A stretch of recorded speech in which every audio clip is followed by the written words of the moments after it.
এ কি মা, কি করছো তুমি? এটা প্লিজ ছেড়ে দাও আমায়। রোজ রোজ তো ড্রিঙ্ক করতে যাওয়া, দেখি আজকে তুই কি করে ড্রিঙ্ক করতে যাস। থাক এবার এইভাবে পড়ে না, মা ছেড়ে দাও।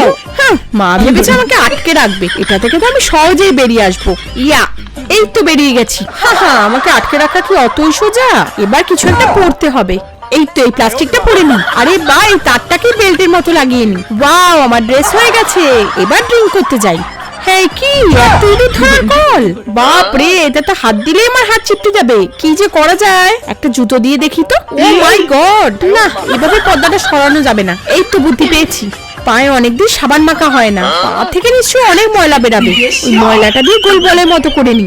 বা, এই তো অনেক বড় বল হয়ে গেছে। এবার এটা ছুঁয়ে পর্দাটাকে খুলে ফেলবো। ইয়া, বা, এই তো পর্দাটা খুলে গেছে। হা, এবার আমি যাই পার্টি করতে। হ্যাঁ, এটা কি? যা, আমি না আবার পালালো। দাঁড়াও, ঘরে আসো, ওর হচ্ছে।